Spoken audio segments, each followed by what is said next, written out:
Government में ही जाना है, आप एंटरप्रेन्योर बन सकते हो, लेकिन एंटरप्रेन्योर बनने के लिए भी आपको स्किल आना जरूरी है। आपको यहाँ लाइफ स्किल्स पे काम कराया जाता होगा। हाउस सिस्टम है ना स्कूल में, करते हो ना हाउस सिस्टम, ड्यूटीज चेंज होती हैं, आप एक्टिविटीज चेंज होती हैं, जो डेली कोई न्यूज़ नहीं बोलेगा, अलग अलग बच्चे बोलेंगे, तो वो क्या है, आप में 21st century life skills develop किए जा रहे हैं। और अगर आप में वो 21st century life skills develop हो गए ना, तो आप लाइफ में कभी भी फेल नहीं हो सकते, क्योंकि हमारे में स्किल होगा ना। अगर हम वो बच्चा पीछे नहीं जा सकता। अगर किसी को पेंटिंग आती है, वो पेंटिंग सीख के किसी हाई लेवल की पेंटिंग आती हूँ, मैं लाइफ में करना क्या चाहती हूँ, और सिर्फ ये नहीं सोचना है, रात को सोते टाइम ये सोचना है कि जो मैं बनना चाहती हूँ उसके लिए आज मैं कितने स्टेप आगे गई।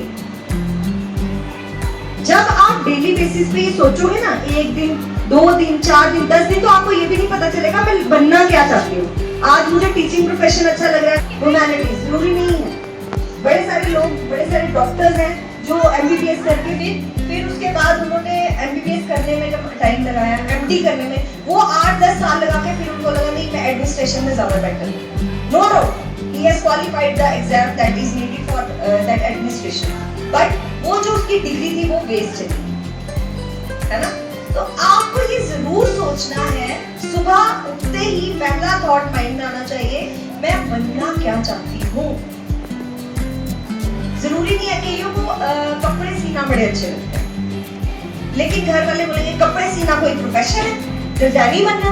अरे आज के टाइम में बड़े बड़े फैशन डिजाइनर्स हैं, आप जम्मू में ही चले जाओ, आप यहाँ भी देखोगे कोई बुटीक वाली जो होगी मैक्सिमम 1000 रुपीज चार्ज करती होगी एक नॉर्मल सूट बनाने के लिए, करती होगी ना। तो दैट मींस वो क्या है, वो बेकार 1000 रुपया लगता थोड़ी है सिलने में, लेकिन क्योंकि उसका स्किल है तो वो उसमें कमा रही है। इसी तरह से बड़े शहरों में और ज्यादा एनहांसमेंट, अगर वो थोड़े कम चार्ज करेगा, लेकिन वहीं पे आपके पास NIFT की या किसी अच्छे डिजाइनिंग इंस्टीट्यूट की डिग्री होगी, आप वो डिग्री साथ में टांगोगे, उस डिग्री के साथ आप जहाँ 1000 चार्ज कर सकते हो। और 9th में यही पहली मेरी क्लास थी, ये पार्टीशन होती थी यहाँ से, और हम इस क्लास पे बैठते थे। और आज बड़ी खुशी से ये भी बताऊंगी कि कुछ ऐसे टीचर्स जिनसे मैं पढ़ी, उनके साथ भी बैठ के मैंने काम भी किया। ये हमारी बड़ी गर्व की बात है। जब यहाँ पढ़ते थे तभी कोई फैसिलिटीज नहीं थी। आज तो आपके पास देखो कितना, आपको कंग्रेचुलेट करना चाहूंगी मैं कि आप PM श्री स्कूल में, और PM श्री स्कूल के जो स्कूल्स हैं वो आज इंडिया के बेस्ट स्कूल्स में से माने जाते हैं। इवन लोग प्राइवेट स्कूल से भी बच्चे निकाल के PM श्री स्कूल में बच्चे डालना चाहते हैं, क्योंकि यहाँ फैसिलिटीज आपको पता ही है, गेस्ट लेक्चर्स होते हैं, फैसिलिटीज कितनी है, कंप्यूटर एजुकेशन, वोकेशनल एजुकेशन, सारी चीजें हैं, है ना। हमारे टाइम ऐसा नहीं होता। हमारा वो 10th का जब रिजल्ट भी निकला, यहाँ 4 बर्फ पड़ी हुई थी, आई थिंक 6 फीट तब बर्फ पड़ी थी, और बसेस नहीं आ रही थी।